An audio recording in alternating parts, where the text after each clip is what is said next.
Programa Espírita Quarta Dimensão. A ciência encontrou Deus. Quando uma doença não preenche os requisitos para as mais diversas enfermidades já conhecidas, não é por isso que ela deixa de ser uma doença. De volta agora à questão da formação do universo. Há perguntas que a ciência não responde, mas o universo está aqui e nós nele. Nesse buraco negro entra Deus. São palavras do pesquisador polonês Michael Heller, que através de leis da física e da filosofia conseguiu mostrar que Deus existe. Ele montou a sua metodologia a partir do chamado Deus dos cientistas, o Big Bang, a grande explosão de um átomo primordial que teria originado tudo aquilo que compõe o universo. O resultado intelectual é que ele se tornou o pioneiro na formulação de uma nova teoria, que começa a ganhar corpo em toda a Europa. A teologia da ciência. Em poucas palavras, ela se define assim: a ciência encontrou Deus. Nós, enquanto almas imortais, filhos e filhas de Deus, perseguimos algumas verdades de nossas vidas. Ansiamos por paz e felicidades eterna. Fomos criados, existimos para algo e nesse cenário de buscas encontramos Deus. Somos de origem divina. Deus, inteligência suprema, causa primária de todas as coisas. Assim responde os imortais na primeira questão do Livro dos Espíritos. Que é Deus?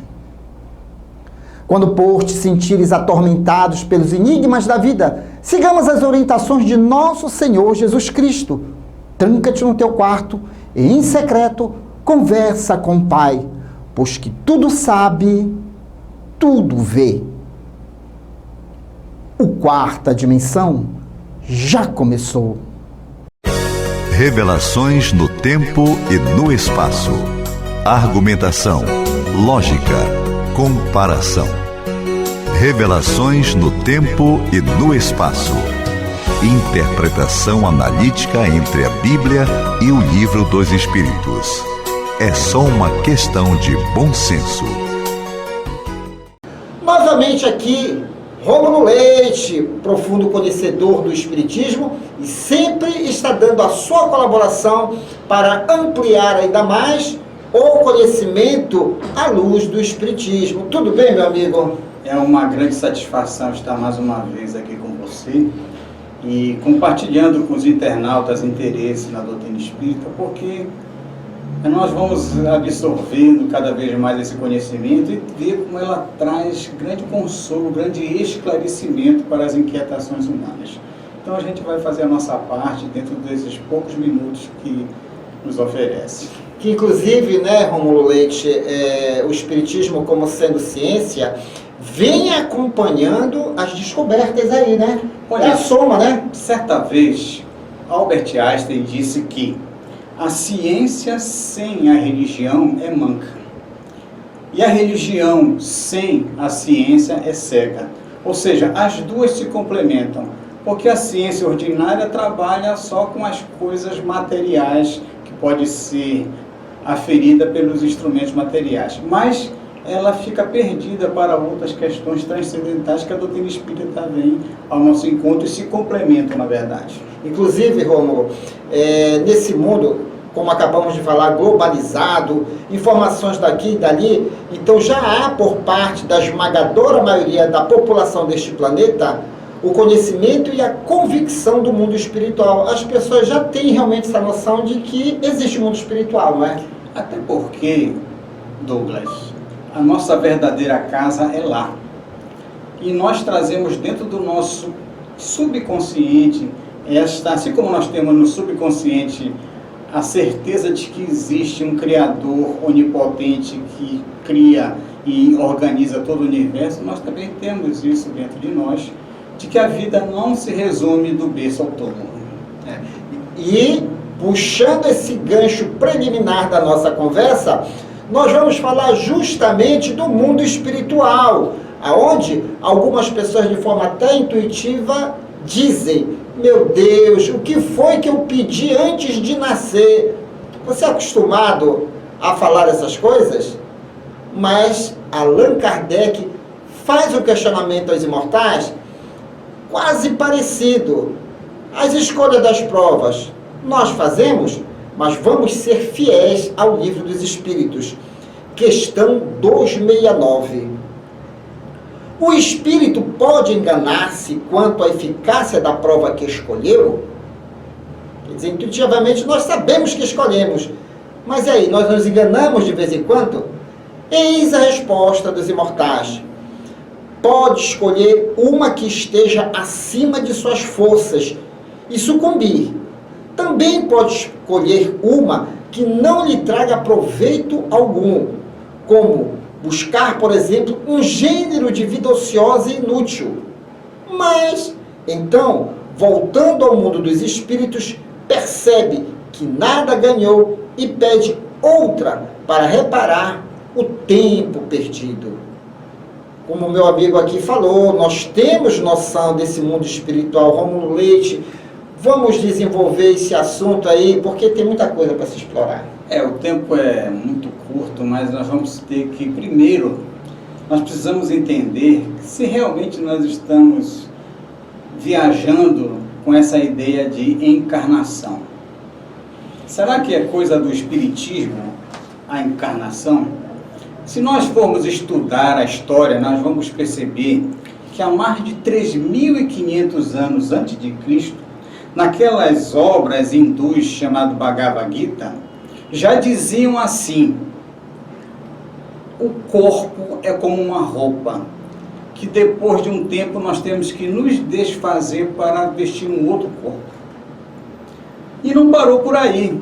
Hermes Trismegisto, que foi um filósofo e legislador do Egito, já dizia assim que é impossível salvar-se e eliminar as suas imperfeições se não nascer de novo.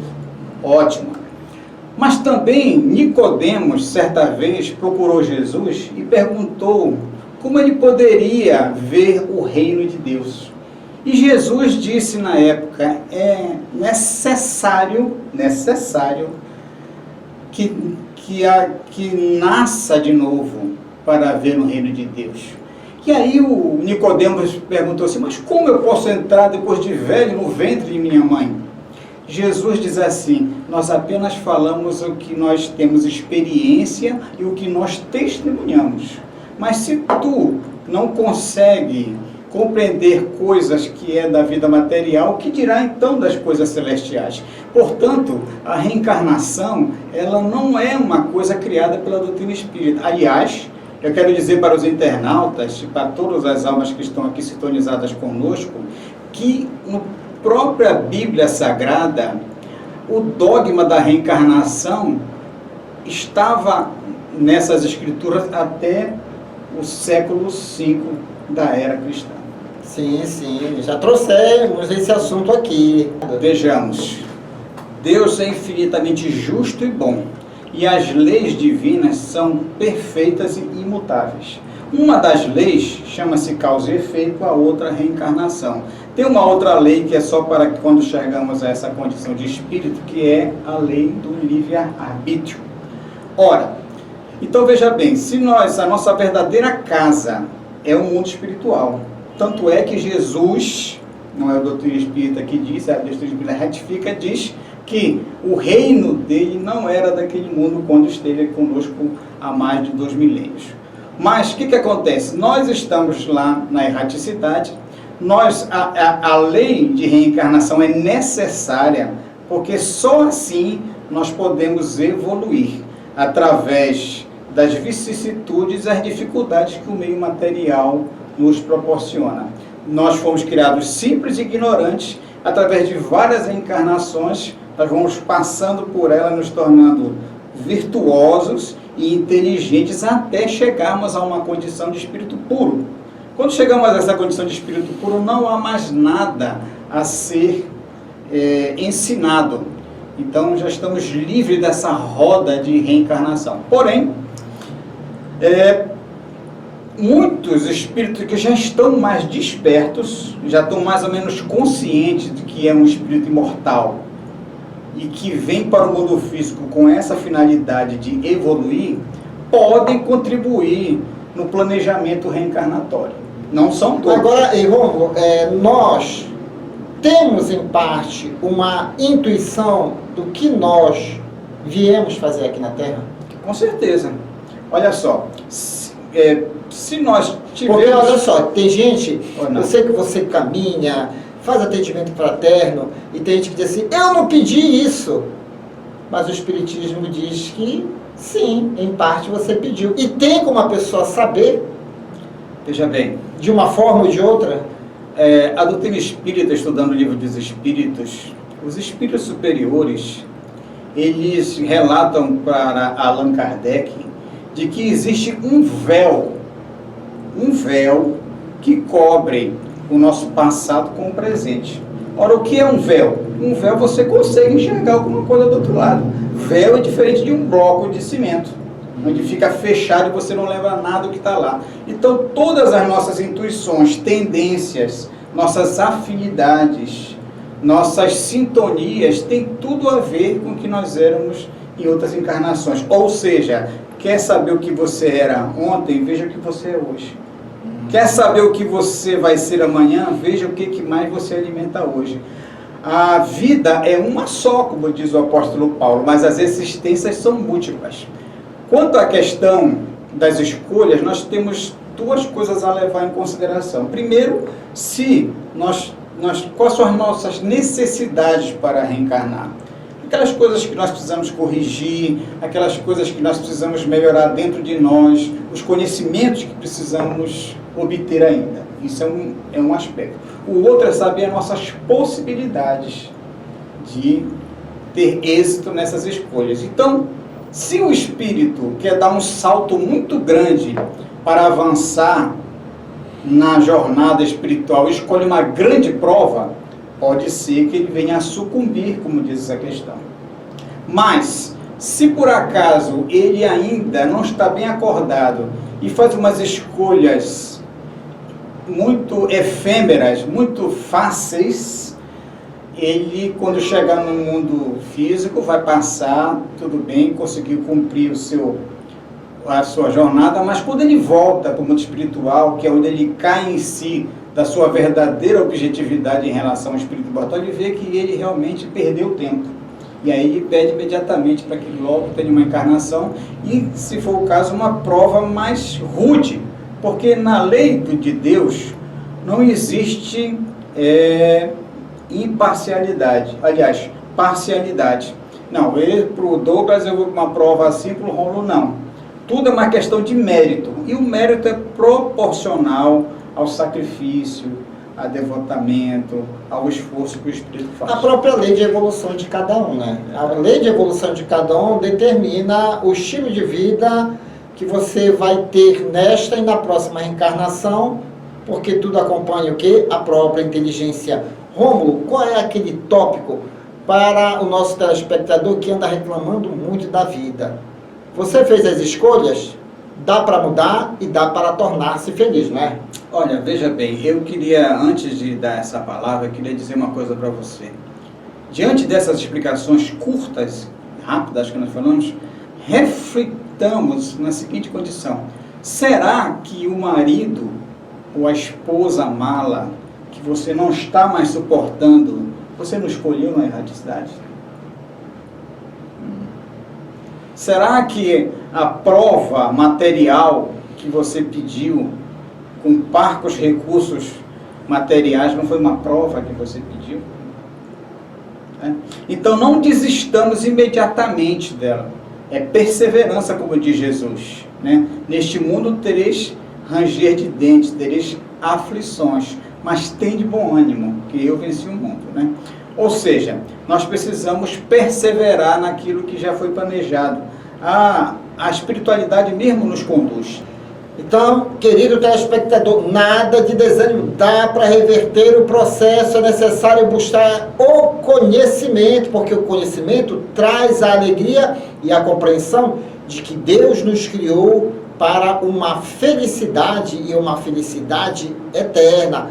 Rômulo Leite falando em felicidade, aí vem ele, o palhaço Chantilly e toda a sua equipe no Clube da Alegria Espírita. Depois eu volto.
Atenção, galerinha! Começando mais um... Diretamente aqui do Centro da Sol, Centro Espírita, trabalho e solidariedade, trazendo a alegria, unificando. É um programa espírita quarta dimensão, sempre levando o que é de bom, o que é de melhor, para se juntar às casas espíritas. Tá certo ou não tá? Olha o grito da galera!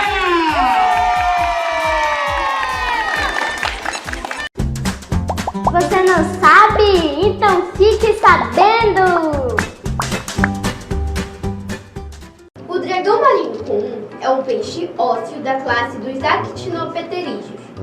Esse animal abissal é um parente do cavalo marinho, cuja aparência é bem assustadora.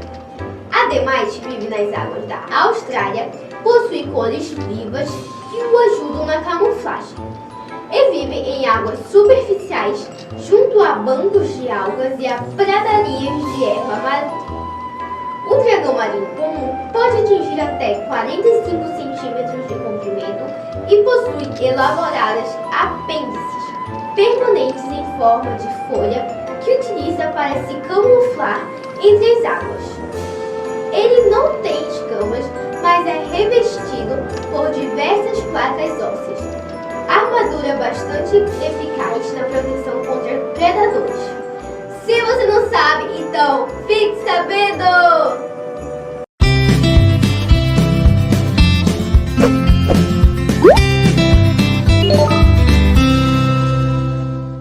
Olá, gente, boa noite. Mais um Ciência Espírita Kids. Hoje vamos falar do fluido cósmico universal. Vem comigo! Vivemos em um universo cheio de partículas, raios, ondas, energias e fluidos que não conseguimos perceber normalmente. Estamos mergulhados em um mundo de matéria invisível, porém real, que tem como fonte primeira uma substância denominada fluido cósmico universal. Vivemos nessa energia, como os peixes que vivem dentro do oceano.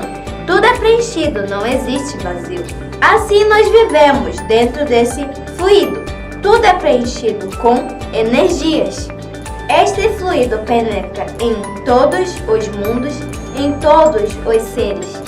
Ele está nos minerais, nos vegetais, nos animais, em nós, em tudo o que existe. Bom, gente, por hoje é só. Mas no próximo domingo daremos continuidade ao nosso assunto, fluido cósmico universal. Tchau!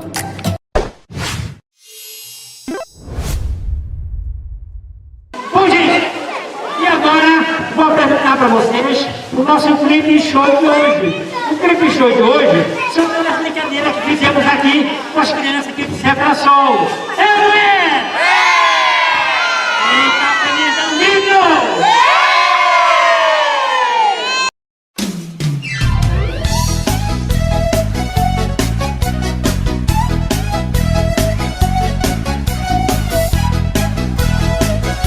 Vamos lá, pessoal!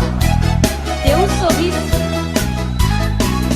Dê um sorriso só, sorriso aberto, sorriso certo, cheio de amor. Dê um sorriso só, sorriso aberto, sorriso certo, cheio de amor. Quem tem Jesus gosta de cantar, está sempre sorrindo, mesmo quando não dá. Tropeça aqui, oi, cai a colar, mas depressa levanta e começa a cantar.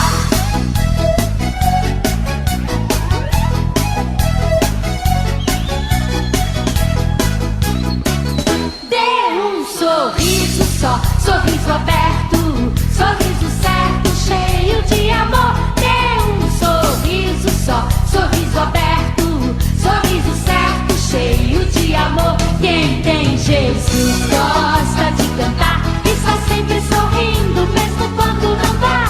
Tropeça aqui, oi, cai a colar, mas depressa levanta e começa a cantar. Mas depressa levanta e começa a cantar. Quem tem Jesus gosta de cantar, está sempre sorrindo, mesmo quando não dá.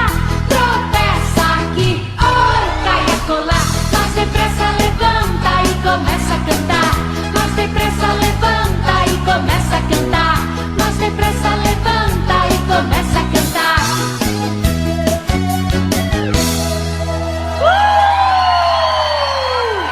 Chegando já ao final aqui do nosso quadro infantil. Terminou mesmo aqui? Um abraço para as crianças aqui do Cetrasol, para as mães do Cetrasol, enfim, para todo mundo aqui da região aqui de Itapanã. Um abraço a todos vocês. É, não é, gente? Vamos terminar agora com aquele grito bem legal. Quem tá feliz dá um grito! Olha a palma! Olha a Deus! Tchau! Tchau! Tchau!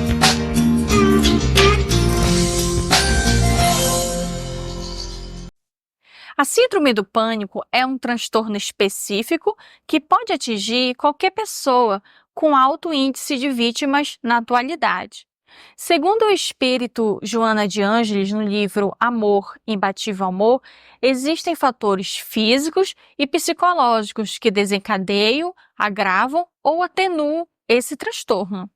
Em relação aos fatores psicológicos, estes poderiam aparecer no espírito desestruturado emocionalmente com alguma situação no decorrer de sua vida, sendo ele mesmo o responsável, já que é o espírito o autor de todos os acontecimentos em sua volta.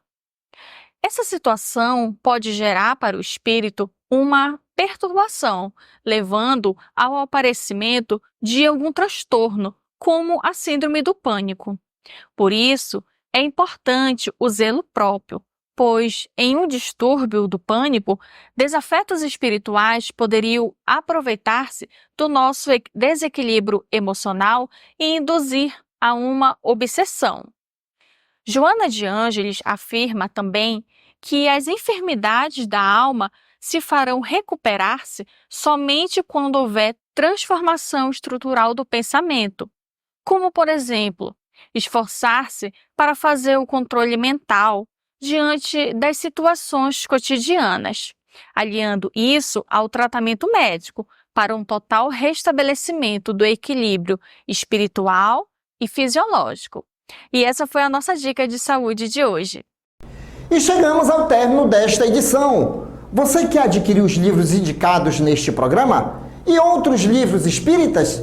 Basta entrar em contato pelo WhatsApp 98267-6756. E boa leitura! Senhor, eu te agradeço não somente as horas boas da felicidade em que o meu coração tranquilo e crente dá-se ao louvor que te bendiz. Agradeço igualmente os dias longos em que varo o caminho, a pedra e vento, nos quais me ensinas sem barulho, através das lições do sofrimento, como ser mais feliz. Agradeço a alegria que me dispensas pelas afeições, a bênção de ternura em cuja luz balsâmica me põe sob chuvas de flor. E agradeço a amargura, a compreensão me traga o estileite da crítica ferina que tanta vez me oprime o peito e enxaga para que eu saiba amar sem reclamar amor. Agradeço o sorriso da esperança com que me fazes crer na verdade do sonho, a segura certeza com que aguardo o futuro risonho pela fé natural. E agradeço-te a lágrima dorida com que me alimpas a visão, a fim de que eu prossiga trilha afora, sem caminhar em vão, sob a névoa do mal. Agradeço por tudo que me deste, a aventura, a afeição, a dor, a prova, o dom de discernir e o dom de compreender, o fel da humilhação que me renova, para que eu permaneça em ti no meu próprio dever. Mas rogo-te, Senhor, quando me veja sob a perseguição e o sarcasmo das trevas no exercício do bem, não me deixes perder a paz a que me elevas, nem me deixes ferir ou condenar ninguém.